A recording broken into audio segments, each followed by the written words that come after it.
સમાચારો તરફ આગળ વાત કરીએ, વાત ભરૂચની કરવી છે। સરકારી જગ્યા જ્યારે હોય અને તે ખાલી હોય, જેમાં કોઈ સિક્યુરિટી ગાર્ડ ના હોય, તેમાં સ્વાભાવિકપણે અસામાજિક તત્વોનો અડ્ડો તે જગ્યા બની જ જવાની।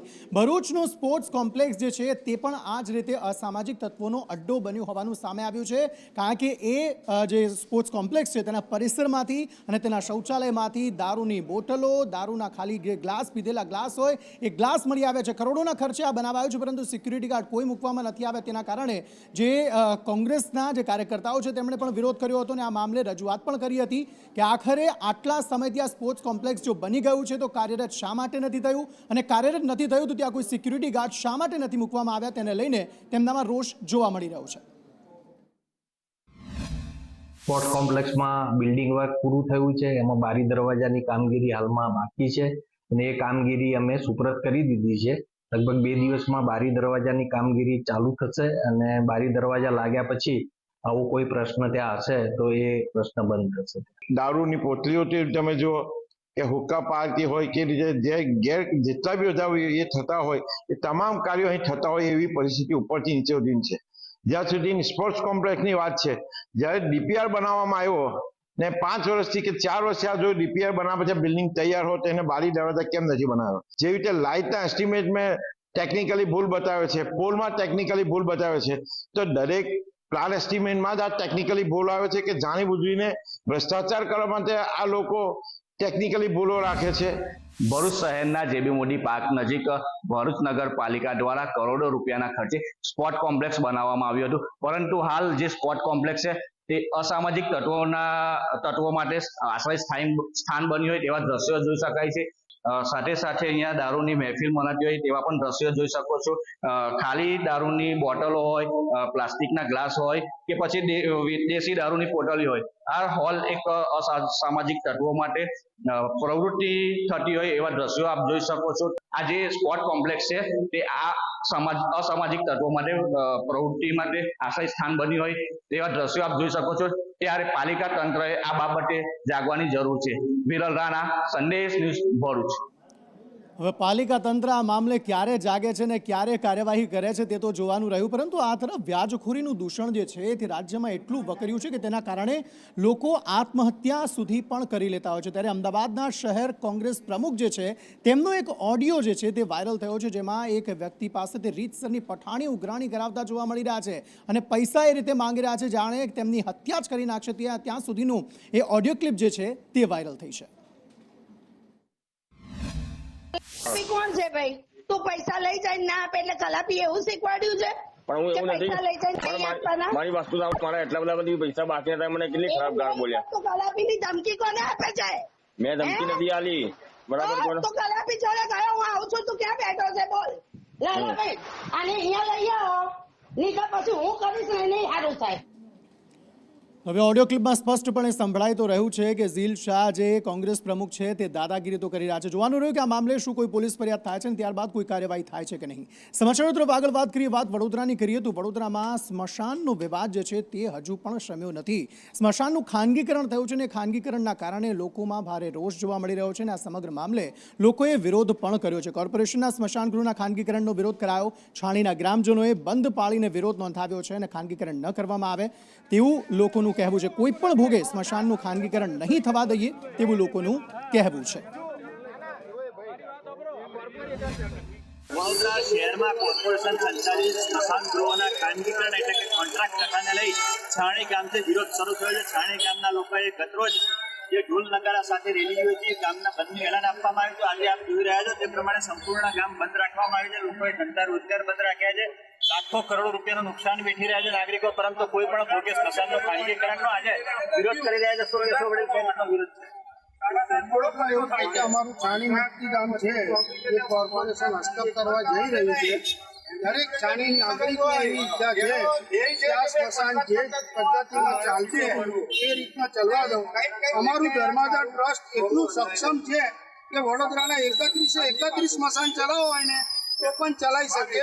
જે 4, 5, 6 જગ્યાએ કોર્પોરેશનને કમ્પ્લેનો આવતી હતી તેના અધીન આખા વડોદરાના સ્મશાનો પાછા લેવાની જરૂર નથી. જે છાણી ગામમાં સ્મશાનને બચાવવા માટે સ્વયંભૂ 1500 થી 2000 દુકાનો આજે સ્વયંભૂ સવારથી બંધ છે.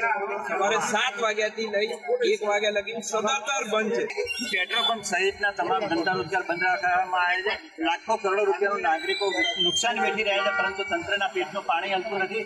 આવતીકાલે આવેદનપત્ર આપશે, જો તેમ છતાંય યોગ્ય નિરાકરણ નહીં આવે તો છાણિયા ગ્રામજનોએ ચૂંટણીના દિવસે બહિષ્કારની પણ આડકતરી રીતે ચીમકી ઉચ્ચારી. જોઈ રહ્યું તંત્ર કેટલા પાણીએ ઉતરે છે. કિરણ મોદી, સંદેશ ન્યૂઝ, વડોદરા. કેટલું મતદાન થયું છે? કારણ કે આ બેંકની ચૂંટણી જે છે તે ઘણી રસપ્રદ રહી છે. અનેક ઓડિયો વિડીયો વાયરલ થયા, અનેક આક્ષેપ પ્રત્યાક્ષેપ વિશ્વાસ પેનલ અને વિકાસ પેનલ વચ્ચે એકબીજાના થયા. 8 ડિરેક્ટરો માટેની આજે ચૂંટણી યોજાઈ રહી છે. તેમાં કેટલું મતદાન થયું છે, ક્યાં ક્યાં મતદાન થયું છે અને હાલની પરિસ્થિતિ શું છે? સંજય ચૌધરી પાસેથી વધુ વિગતો મેળવીએ. સંજય, લાંબા સમયથી ઉત્તર ગુજરાતમાં વિવાદોનું રાજકારણ ખૂબ જ ગરમાયું હતું. અર્બન બેંકની ચૂંટણી લઈને આક્ષેપ પ્રત્યાક્ષેપ ખૂબ જ ચાલ્યા, પરંતુ આજે એ દિવસ સવારથી ચૂંટણીનો દિવસ હતો. સવારથી જ મતદાતાઓ ઉત્સાહભેર મતદાન કર્યું હતું. લગભગ 50% આસપાસ જેટલું મતદાન અત્યાર સુધી નોંધાઈ ચૂક્યું છે અને એકદમ શાંતિપૂર્ણ વાતાવરણમાં મતદાન થઈ ગયું છે. કારણ કે જે પ્રમાણેના ગરમાવો જોવા મળતો હતો તે પ્રમાણે પોલીસ બંદોબસ્ત પણ ગોઠવી દેવામાં આવ્યો હતો કે કોઈ જે ડિરેક્ટરો છે વિશ્વાસ પેનલ અને વિકાસ પેનલ ઉપર 8 બેઠકો માટે થઈને જંગ હતો અને એમાં બહુ જ રાજકીય પદે ઊંચા જે હોદ્દા ધરાવતા અથવા તો ભૂતકાળમાં હોદ્દા ધરાવી ચૂકેલા લોકો આ ચૂંટણીમાં ઇન્વોલ્વ હતા.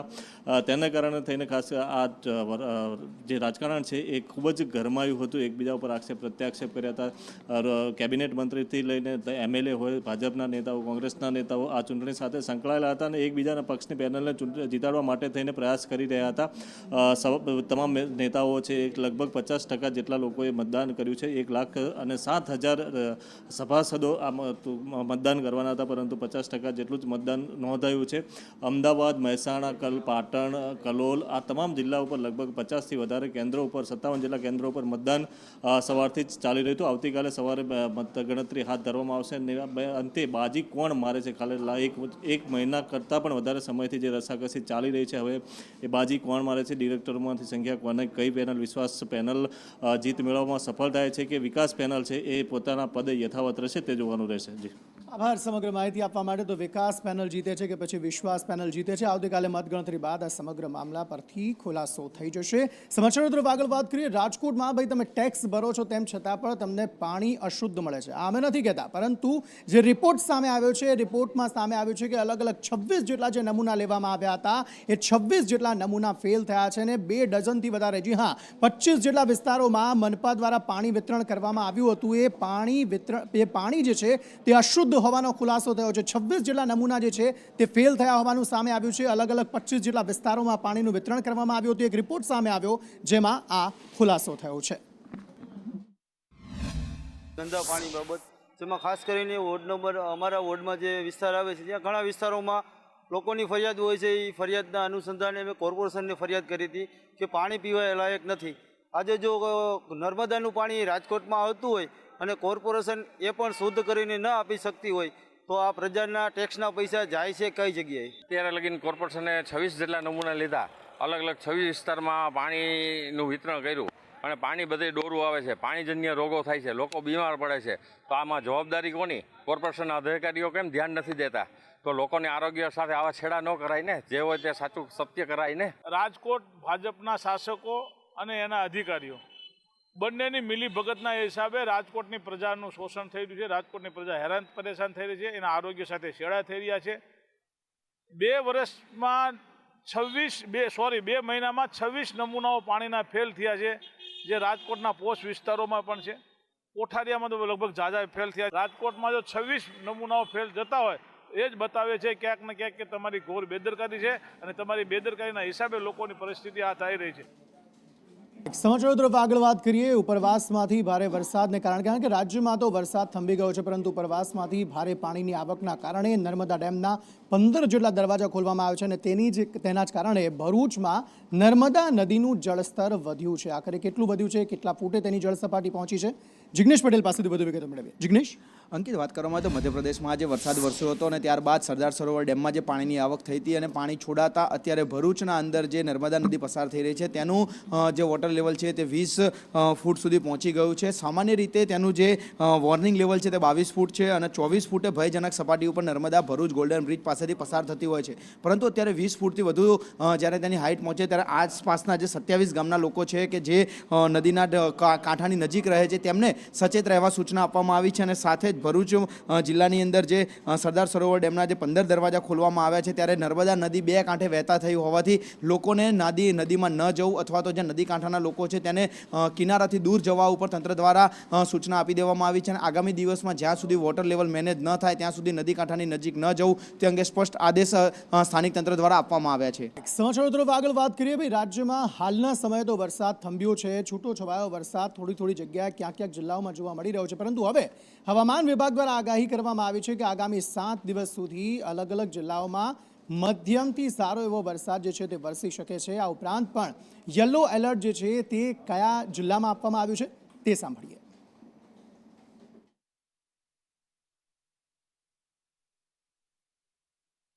जो वर्तमान में मौसम प्रणाली है उसमें अपर एयर साइक्लोनिक सर्कुलेशन है अपनी north Gujarat adjoining south Rajasthan के 3.1 किलोमीटर अबव सी लेवल, और दूसरा साइक्लोनिक सर्कुलेशन है north east Arabian sea and neighbourhood वो 5.8 पे है.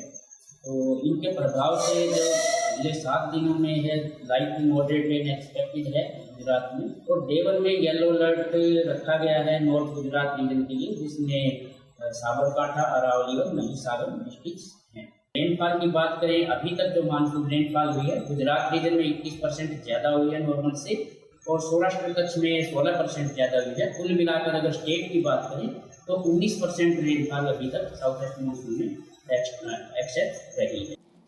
સમાચારો તરફ આગળ વાત કરીએ તો રાજ્યમાં જે જર્જરિત શાળાઓ છે, પ્રાથમિક શાળાઓ છે, તેની હાલત સૌ કોઈને ખબર છે. અનેક એવી શાળાઓ છે કે જે જર્જરિત છે, ગમે ત્યારે પડી શકે અથવા તો પોપડા વિદ્યાર્થીઓ પર જ પડે તે પ્રકારની સ્થિતિ છે. તેવામાં બનાસકાંઠાની દાંતીવાડાની એક શાળા છે જેમાં પણ તેની હાલત જે છે તે અતિ જર્જરિત છે અને તેના કારણે જે વિદ્યાર્થીઓ છે ત્યાં ભણતા તે પણ ભયના ઓથાર હેઠળ છે. 500થી વધુ વિદ્યાર્થીઓ આ શાળામાં અભ્યાસ કરે છે. તેમ છતાં પણ 13 જેટલા ઓરડા હોવા છતાં પણ વિદ્યાર્થીઓ બહાર ભણવા માટે મજબૂર થયા છે.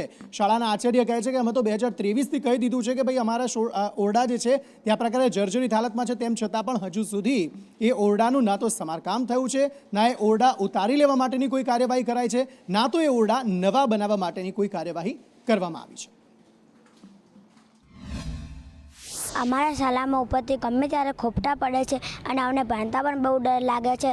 એટલે હવે અમને મારે મોટા થઈને કલેક્ટર બનવું છે, પણ સરકાર નવા રૂમ જ પણ નથી બનાવતી. તો હવે અમે ભણીને હવે મોટા થઈને અમે કલેક્ટર કેવી રીતના બની શકશું? હું ધોરણ 5માં ભણું છું.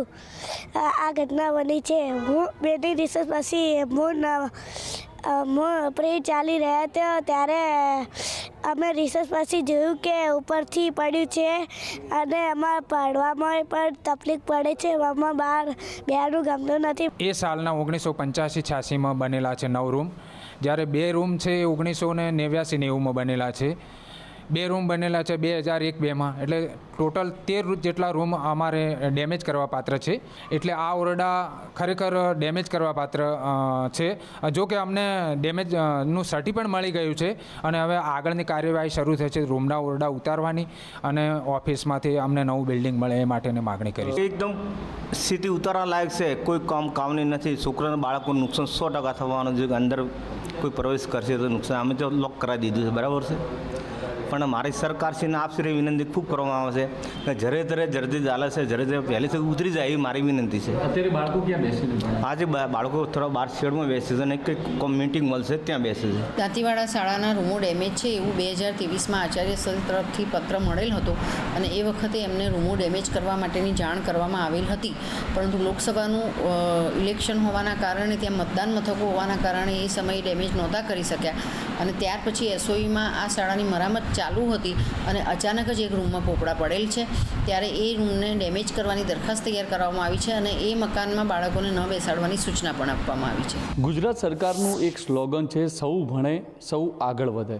રાજ્યની પ્રાથમિક શાળામાં જઈએ તો શાળાની બહાર જ આ સ્લોગન લખેલા તો હોય છે, પરંતુ સાહેબ તમારી જે શાળાઓ છે તે શાળાઓના મકાનો જર્જરિત થઈ ગયા છે તે પણ જોવાનું ભૂલશો નહીં. દાંતીવાડા પ્રાથમિક શાળામાં છું અને આ શાળાના મકાનના દ્રશ્યો બતાવી રહ્યો છું કે આ શાળાનું મકાન છે તે અતિ જર્જરિત બન્યું છે. થોડા દિવસો પહેલાંની જ ઘટના, શાળામાં 5 બનો ક્લાસ વિદ્યાર્થીઓ અભ્યાસ કરી રહ્યા હતા અને તે જ સમયે આ શાળાનો સ્લેબનો પોપડો છે તે ખરીને પડ્યો. સદનસીબે કોઈ જાનહાની થઈ નથી. બાળકોના નસીબ સારા કે તેમનો આબાદ બચાવ થયો છે, પરંતુ આ શિક્ષણ વિભાગની ગંભીર બેદરકારી કહી શકાય. સરકારે લાખો કરોડો રૂપિયા શિક્ષણ પાછળ જે ખર્ચી રહી છે, સરકારે પૈસા તો ખર્ચ્યા છે, પરંતુ માત્ર ને માત્ર પોતાનો વિકાસ બતાવવા સ્માર્ટ ક્લાસો બનાવ્યા છે. આ ક્લાસની અંદર મસ્ત LED લગાવી છે, બાળકો LEDથી અભ્યાસ કરતા થાય તેવા પ્રયાસો કરે છે, પરંતુ સાહેબ તમારું મકાન તો જુઓ, તમારું આ મકાન જ જર્જરિત છે, તો મકાનને નવીનીકરણ કરવાનો તો સમય કાઢો. જે પ્રકારે આ ગંભીર બેદરકારી સામે આવી છે, શાળાના બાળકોના ભવિષ્ય ઉપર એક આફતરૂપ આ સાબિત થઈ શકે છે. બાળકોના સપના છે, બાળકો ભણી ગણીને આગળ વધે તેવા બાળકોના પણ સપના છે, પરંતુ અત્યારે તો જે પ્રકારે આ ગંભીર બેદરકારી સર્જાઈ, આ જે ઘટના બની તે બાદ હવે બાળકોને શાળાના પ્રાંગણમાં બેસવા મજબૂર થવું પડ્યું છે. ચોમાસાનો સમય ચાલી રહ્યો છે, ભર વરસાદમાં બાળકો પલળતા પણ બહાર અભ્યાસ કરવા મજબૂર બન્યા છે. ત્યારે અત્યારે તો બાળકો હોય કે તેમના વાલીઓ, તમામ લોકોની એક માંગ છે કે સરકાર દ્વારા આ શાળાનું નવીનીકરણ કરવામાં આવે. વલજોશી, સંદેશ ન્યૂઝ, બનાસકાંઠા. હવે લોકસભા ચૂંટણીને પતે પણ ઘણો સમય થઈ ગયો છે, તેવામાં આ કાર્યવાહી ક્યારે થાય છે, શાળામાં નવા ઓરડા ક્યારે બને છે અને વિદ્યાર્થીઓ ક્યારે ઓરડામાં બેસીને ભણે છે તે જોવાનું રહ્યું. સમાચાર તરફ આગળ વાત કરીએ. અમદાવાદના સોલા વિસ્તારમાં આજે મુખ્યમંત્રી ભૂપેન્દ્ર પટેલ આવ્યા હતા અને જે અલગ અલગ વિકાસના કામો થયા છે અને જે તકલીફો લોકોને પડી રહી છે તે જાણવા માટે મુખ્યમંત્રીએ લોકો સાથે ચર્ચા કરી હતી અને લોકોએ એ કહ્યું પણ હતું કે કયા કયા મુદ્દે તેમને કનડગત થઈ રહી છે, પરેશાની થઈ રહી છે. રોડ રસ્તાની પણ વાત તેમણે કરી, ગટરને લઈને, પાણીને લઈને પણ વ્યવસ્થા કરવા માટેની વાત તેમણે કરી હતી. એ ખૂબ જ સારી રીતે પ્રવૃત્તિ કરે છે અને એમને અમે રજૂઆત કરી, સારી રીતે જવાબ આપ્યો અમને, અને અમારા જે રજૂઆત હતી એ દબાણ મુદ્દતે હતી અને બહુ સારી રીતે જવાબ આપ્યો અને જલ્દી ઉકેલ કરવાનું તાત્કાલિક ધોરણે ઉકેલ કરવાનું એમને કીધું અને બહુ સરસ એમનું રજૂઆત હતી અને જવાબ બી સરસ રીતે આપ્યો. અમારી સોસાયટીની જે પણ નાના પણ જે પ્રોબ્લેમ હતા એ એમણે બહુ સારી રીતે સાંભળ્યા અને એમને બહુ સરસ પોઝિટિવ રિપ્લાય આપ્યો કે તમારા પ્રોબ્લેમ સોલ્વ કરી દઈશું. અને આ રીતનો પ્રોગ્રામ ખરેખર બહુ મજા આવી. અને ભવિષ્યમાં અમે રજૂઆત કરી કે સોલા ભાગવત મંદિરથી લઈને નીલગિરી સર્કલ સુધી જે રોડ છે એમાં ચાલવા માટેની જગ્યા નથી, તો બંને બાજુ મહેંદી ઉગાડેલી છે પણ ચાલવાની કોઈ જગ્યા ન હોવાથી રોડ ઉપર ચાલવું પડે છે રહીશોને, તો એનાથી એક્સિડન્ટનો ભય રહે છે. અમારી રજૂઆત એટલી છે કે અમારા એરિયામાં અમારી આગળ પાણી જે ભરાઈ રહે છે, તો સાહેબને કહેવું કે મ્યુનિસિપાલિટીને કહી અને ત્યાંના રસ્તા સુધારાવે, કારણ કે પાણી ઘૂંટણસામાં આવી જાય છે તો વ્હીકલ લઈને બહુ ફાવતું નથી. પિકઅપ કરવા વાહન ને બધું આવે છે એને બહુ તકલીફ પડે છે. સોસાયટીમાં ઘણા જે મંદિર છે દર્શન કરવા જાય છે તેમને પણ બહુ તકલીફ પડે છે. ખરાબમાં ખરાબ રોડ તો સાયન્સ સિટીના છે. તમે અમુક ગલીઓમાં ફરો તો રોડ એવા બનાવે છે ને કે વરસાદનું પાણી, વરસાદ બંધ થઈ ગયા પછી પણ 6 કલાક સુધી વરસાદનું પાણી એમની એમ રહે છે. એટલે રોડ માટે મેં એમને વાત કરી અને મારી દરેક માગણીઓ એ લોકો સ્વીકાર કરે છે. મારી આજે હું સામાજિક કાર્યકર્તા છું એટલે મારા કામ થાય છે. એટલે બીજી વાત મેં એમને એમ કરી કે એક કોર્પોરેશનમાં ખાડા મુક્ત વિભાગ બનાવો. આ એક રજૂઆત કરી છે કે અમારે થોડા નર્મદાનો પાણી ફ્લો ઓછો આવે છે અને પાછળ ઓળાનો પ્લોટ છે એમાં અવાવરૂ જગ્યા, એમાં ઘાસચારો ઉગે છે અને ગુજરાત સ્ટેટ એકેડેમીની સામે એક 2 સ્પીડ બ્રેકર મૂકવા માટેની મેં રજૂઆત કરી છે. આ તરફ રાજકોટમાં શહેરી વિસ્તારોની સાથે સાથે જે રાજકોટના ગ્રામ્ય વિસ્તારો છે ત્યાં પણ રસ્તાઓની હાલત ખખડધજ છે. ખાસ ધોરાજીની વાત કરીએ તો ધોરાજીમાં ખખડધજ રસ્તાઓને લઈને વાહન ચાલકો ત્રાસી ગયા છે, હેરાન પરેશાન થઈ રહ્યા છે. તેવામાં ધોરાજી ખાતે આજે આમ આદમી પાર્ટીના કાર્યકર્તાઓ દ્વારા અનોખી રીતે વિરોધ કરવામાં આવ્યો. જે ખખડધજ રસ્તાઓ છે તેના પરથી જે વાહન ચાલકો પસાર થઈ રહ્યા હતા તેમને ગુલાબનું ફૂલ આપીને આ રીતે અનોખો વિરોધ આમ આદમી પાર્ટી દ્વારા કરાયો અને જ્યાં વાહન ચાલકોએ પણ કીધું કે આ ખખડધજ રસ્તાઓના કારણે તેમની કમર ભાંગી ગઈ છે. વાળા રોડ છે, લોકોની વાહનો ચલાવતા કમર તૂટી જાય એટલી હદે ખરાબ રોડ રસ્તાઓ છે. આજરોજ અમારા દ્વારા ધોરાજી શહેર આમ આદમી પાર્ટી દ્વારા તંત્રને જગાડવા માટેથી આજરોજ ધોરાજીની જનતાને પેરિસ જેવા રોડ રસ્તાની અંદર સ્વાગત કરવા માટે તેમજ ધોરાજીની જનતા જે આ ખરાબ રોડ રસ્તાઓની હાલત સહન કરી રહી છે તેને જગાડવા માટેથી અમે આજરોજ લોકોને ગુલાબ આપીને ગુલાબ પુષ્પ વર્ષા કરીને તંત્રને ઢંઢોળવાનો પ્રયોગ. અત્યારે ધોરાજીના ઉપલેટા રોડ ઉપર આમ આદમી પાર્ટી દ્વારા ફૂલ આપી અને રાહદારીઓનું સન્માન કરે. ધોરાજી શહેરના આ વિસ્તારમાં ખેતી આવેલી છે, રેસિડેન્ટ વિસ્તાર આવેલો છે. આ રસ્તા રોડ રસ્તા પાસ થઈ જાય છે. ભાજપ કોંગ્રેસની સરકાર છેલ્લા 30 વર્ષ થયા. સમય આવે ચૂંટણી આવે ત્યારે તાણે દેખાય છે, લોકો રાહદારીઓનું ક્યાંય હાલતું નથી છે. વાહનો વાળાને આટલો રસ્તો કાપવામાં ઓછામાં ઓછી અડધીથી પોણી કલાક લાગી જાય અને કાંઈક ને કાંઈક ભાંગતૂટ થઈ જાય. બીમાર જે માણસો છે એને કોઈ સુવિધા નથી તે વાહનની બીજી ગામડાઓમાં અને વાહનો અહીંયા કરે છકડામાં આવા સાધનોની અંદર લેવા પડે તો એ પરિસ્થિતિ માણસ અડધે વચારે બીમાર વધારે પડતા થઈ જાય. દવાખાને પહોંચી તો પરિસ્થિતિ ગંભીર થઈ જાય. કોઈને તકલીફો થઈ ગઈ, આ રસ્તાની અંદર ડોકની તકલીફ થઈ ગઈ છે, કમરની તકલીફ થઈ ગઈ છે.